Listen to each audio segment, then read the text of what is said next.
বলো আমি পড়তে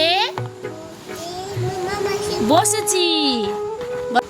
বলো তোমরা জানিও তো কেমন। Hello everyone, good morning and welcome back to my new blog video. কেমন আছেন সকলে? আশা করছি ভালো আছেন, সুস্থ আছেন। আমিও অনেক অনেক ভালো আছি, সুস্থ আছি। দেখুন, সকালবেলা উঠেই আমার তো দৈনন্দিন জীবনের কাজগুলো আপনাদের সাথে শেয়ার করি। মানে আমি সারাদিন থেকে কী করি সমস্ত কিছু, তাই না বলুন?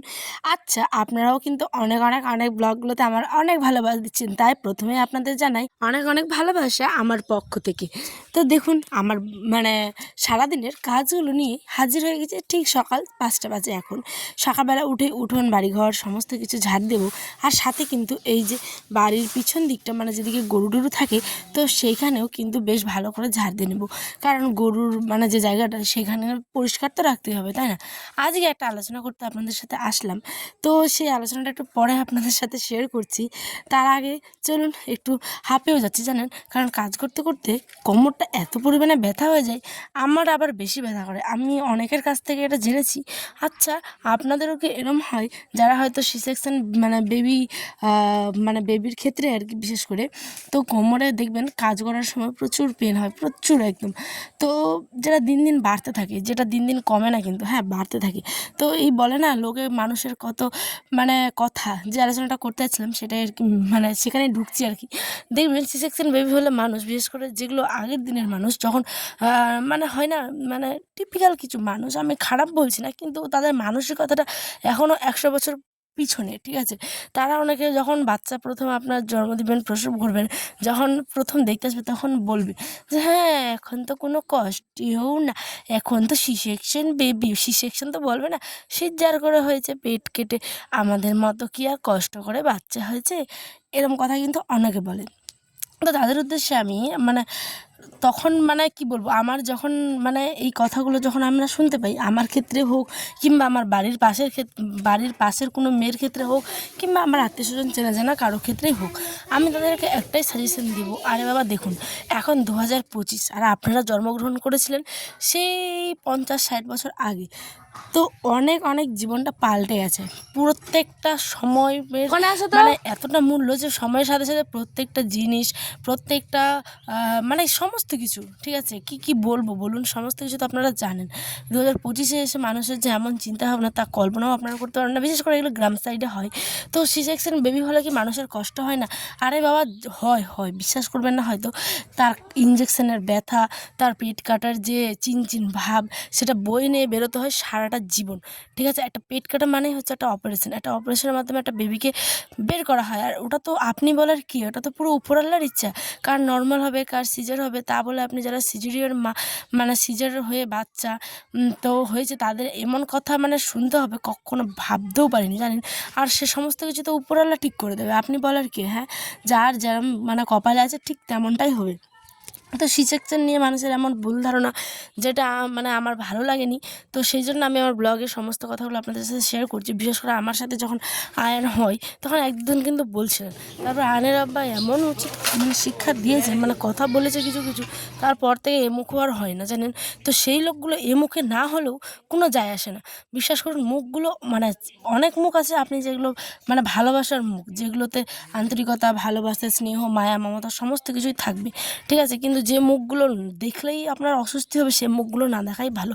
তো সেই কারণেই মানে বললাম কথাটা, হয়তো অনেকে খারাপ ভাবেন আমাকে, কিন্তু আমি এটা আমার পার্সোনাল এক্সপিরিয়েন্স থেকে আপনাদের সাথে শেয়ার করলাম যে সি সেকশন হলে মানুষের এই ভুল ধারণাগুলো। কি করা যাবে বলুন, মানুষ এখনও উন্নত হতেই পারেনি।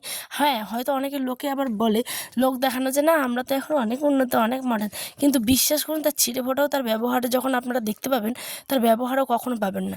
তো কি করা যাবে, মানুষের জীবন, মানুষ কি সব ভালো মন্দ হাতের 5টা আঙুল তো সমান হয় না, আর বাসনপত্র এক জায়গায় থাকলে ঠুকাঠুকি হবেই, এটা আমরা মেনে নিই। তো মেনে নেওয়াটা এমন পর্যায়ে চলে যায় দিন দিন, যেটা একটা অতিরিক্ত হয়ে যায়। তো সে মেনে নেওয়াটা মানে কিন্তু মানে সহ্যের সময় পার করে যায়, তখন তখন একটু হলেও মুখগুলো বন্ধ করার জন্য উত্তর কিন্তু দিতেই লাগে আমাদের, তাই না? তো বিকেল টাইমটা এই যে আমি এসেছি হচ্ছে আমাদের রাস্তার এদিকে, মানে বাইরের দিকে আর কি বেড়াতে এসেছি। তো দেখুন যেখানটায় হাঁসগুলো একটু জুম করে দেখাই, পুকুর পাড়ে এই যে দেখুন ওরা স্নান করছে, খাচ্ছে, সমস্ত কিছু করতে ব্যস্ত। আর পরিবেশটা দেখুন, এদিকে গোটাগুলো হচ্ছে গিয়ে সব টলি।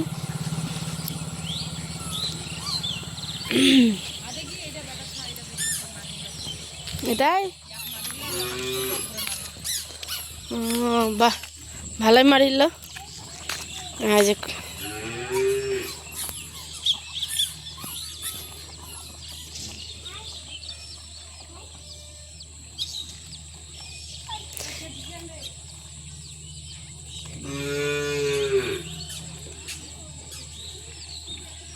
সারাদিনের কাজগুলো আপনাদের সাথে শেয়ার করলাম। আজকে রান্না করেছিলাম হচ্ছে ডিম আনতে গেছিলাম দোকানে, কিন্তু ডিম পাইনি, তাই সয়াবিন আলু তরকারি চুলোতে। আর মাটির চুলোয় রান্না করার তো একটা অন্যরকমের আনন্দ, শান্তি, তাই না বলুন।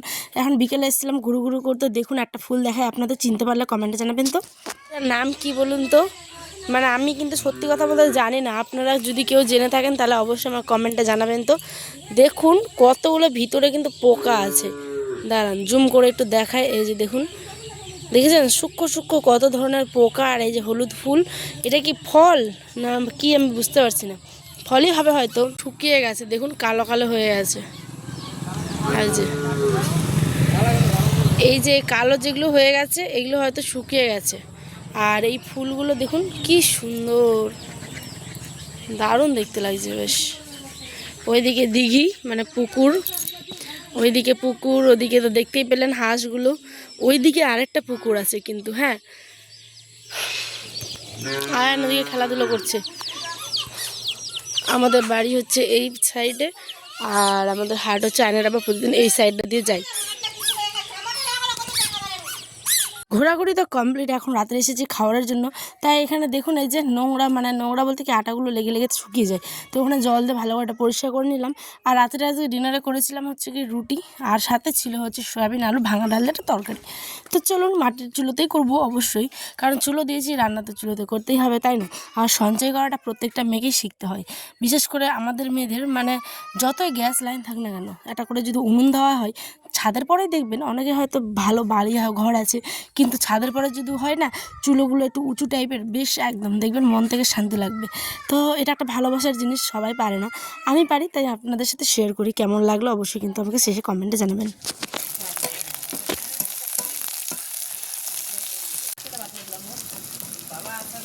তো এই যে আমি তো বললামই আপনাদের যে এটা রান্না করেছি। আর হ্যাঁ, আপনারা মানে অনেক ভালোবাসা দিচ্ছেন, আমি তো প্রথমেই বললাম, আবার এখন বলছি শেষের দিকে। অনেক ভালোবাসা দেওয়ার জন্য আপনাদের থ্যাংক ইউ সো মাচ। আরও এইভাবে ভালোবাসা দিবেন যাতে আমার পরিবারটা একদম একটু বড় হয় অনেক। কী লিখছ ও? কিরম লাগে ও? এখানে ও দেখাও তো বেটা, কোনটা ও? এখানে ও কোনটা, ও কোনটা দেখাও। আচ্ছা লেখো লেখো, ঠিক করে লেখো। ও এখন বাজে 8টা, খাওয়া দাওয়া করে যে পড়তে বসেছে স্যার। হাই করো, বলো আমি পড়তে বসেছি, বলো বসেছি। তোমরা বলো, তোমরা জানিও তো কেমন হচ্ছে আমার পড়াশুনো। গুড বয় বলে শোনোটা আমার লাই, ও আমার বাবাটা। না না, পড়ো পড়ো। শুনলেন আমার পাকা আব্বাটার কথা, দিন দিন একটু একটু করে কত পাকা পাকা কথা বলছে, দেখেছেন। এখন ওকে একটু লিখতে শিখেছি, কখনো ড্রয়িং করে দিই, কখনো আবার লিখিয়ে দিই। এখন রাগডি করে শুয়ে গেছে ছেলে মানুষ। যাই হোক, চলুন আজ আসি, দেখা আন্টি ব্লগে। সকালে ভালো থাকবেন, সুস্থ থাকবেন, বিদায় নিচ্ছি আজকে। একটু ক্লান্ত, সত্যি কথা বলতে। আয়নার আব্বা এখনও আসেনি, 8টা বাজে। তো ওকে আমি এখন মানে লেখাচ্ছিলাম, খাওয়া দাওয়াকে ভাত খাইয়ে দিয়েছি। আর দেখতে তো পেলেন রুটি, আর করেছিলাম হচ্ছে গিয়ে ভাঙা যে বাদামের ডালটা হয় সেটা, আলু আর সয়াবিন দিয়ে একটা তরকারি। তো ব্লগটা কেমন লাগলো কমেন্টে জানাবেন। আজ আসি, দেখা হবে একটি ব্লগে। সকালে ভালো থাকবেন, সুস্থ থাকবেন, গুড নাইট।